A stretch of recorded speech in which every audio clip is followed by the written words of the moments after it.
FDA published the Food Traceability Rule in late 2022 and provided 3 years for compliance.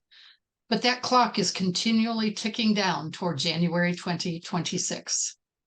As your Tag Talks host, Lisa Lupo, it does seem even to me like a long time. But today's guest, TAG Executive Vice President of Regulatory and Scientific Affairs, Dr. Ben Miller, will explain why it's not as long as it may seem and what you can be doing to prepare. Hello, Ben.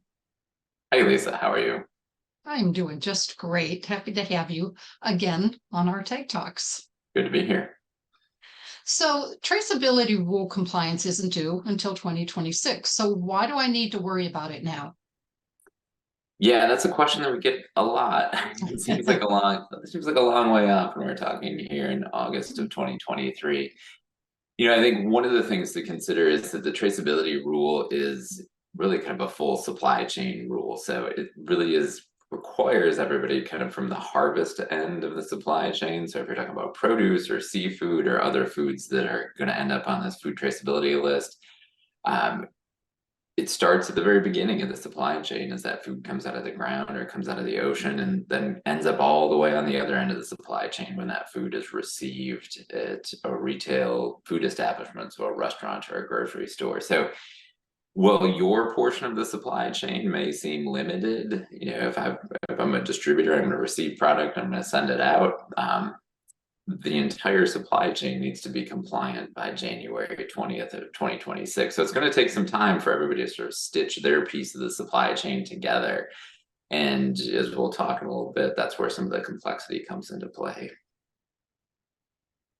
So how do I know if it applies to me or the products that I produce? So it's somewhat straightforward to figure out if you have or handle a food that's on the food traceability list. So if you just simply go to Google and Google FDA, FTL foods, you can find on the FDA website a list of foods that are on the food traceability list. And those foods came from a risk assessment or risk ranking model that the FDA completed several years ago in preparation for the publication of the final rule. That list will be updated every 5 years. So there are foods that could come off. And if a food comes off that list, it will be off immediately. Or if the food goes on that list, you've then got 2 years to comply with making sure that you have traceability systems in place for a new food on the food traceability list.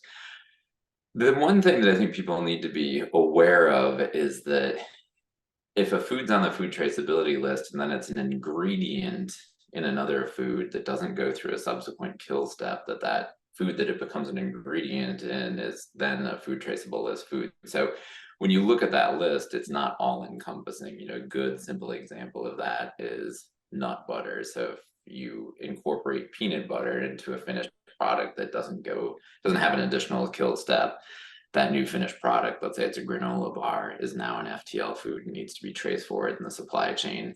Similarly, if you're adding fresh produce to a product, that product that you're adding the fresh produce to, like fresh berries, like on a baked good, that might not be, the baked good itself might not show up on that FTL list, but it would be on that list by the inclusion of an FTL food that doesn't go through a kill step. So there's some complexity there that's not necessarily immediately apparent when you look at that list. And that's, I think, where people need to sit down and think about, okay, am I incorporating ingredients that are on the FTL food list into a finished product that hasn't gone through a kill step? Because now I've had a transformation event where I need to start tracking that data forward in the supply chain. Okay. So that one sounds a bit complex, but what other aspects of compliance are organizations finding to be complex?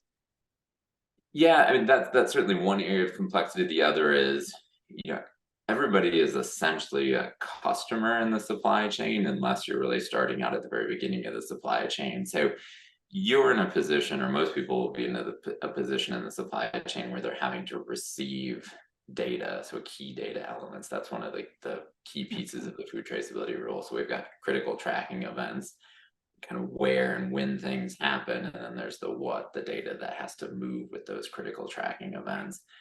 The complexity really comes into play in terms of, are your current data systems set up to receive all of the data that are part of these key data elements. So they may be, but they may be kind of spread out across multiple different data systems. So part of the process is getting a sense of where is that data being captured right now, and then how would I query that data in a way that I could provide it to FDA or a public health agency within 24 hours of their request.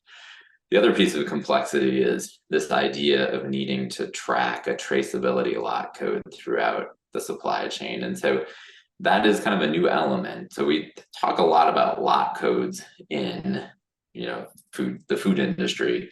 A lot is basically a certain amount of food produced under the same or similar conditions, but the traceability rule requires the establishment of a traceability lot code at specific points in the process. So either initial packing or first land-based receiving critical tracking events or transformation critical tracking events. So those are the only times that we can assign a new traceability lot code. That traceability lot code needs to be passed through the supply chain from that point forward. And so that can, in some instances, result in case level traceability and could require changes in terms of operations or data capture within, particular food facilities. So that's where a lot of this and the complexity starts to come into play, is that you have to track this traceability lot code throughout your operations. So what do I need to do to get started with all of this? Yeah, it's kind of like the song goes, start at the very beginning. It's a very good place to start. So what we recommend is really start mapping out both your internal processes and your external supply chain as best that you understand them. Because as you start to go through that exercise for FTL Foods, you're going to start to identify where those critical tracking events are and need to be. And then we start to identify, okay, what are the key data elements that need to be captured at each one of those critical tracking events? And does my current data systems do that? Is it capable of capturing those required KDEs?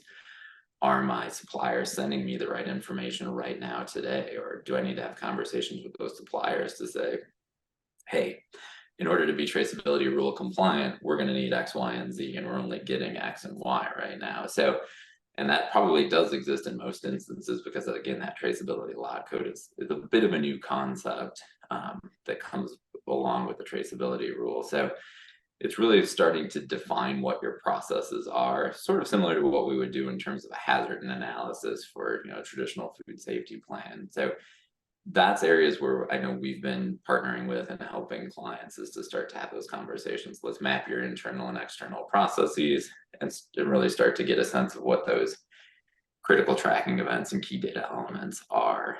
From there, then we can go and start to look at what potential IT solutions or operational changes may need to happen. But to begin with, we really want to define that process. And that's really why in August of 2023, it's a good time to start doing that, because changing or building new systems will take time, and it will really take time throughout the supply chain. Okay. Thanks so much, Ben. I think I can see a little more now too, why they gave 3 years to do it and why you need to really get started, because it can be very complex, especially if you have a complex supply chain. So thank you again. And thank you to our audience for tuning in again. Be sure to click subscribe to stay tuned to all of the TAG talks and information, and hit the little bell to be informed of new videos. Thank you again. Thanks, Lisa.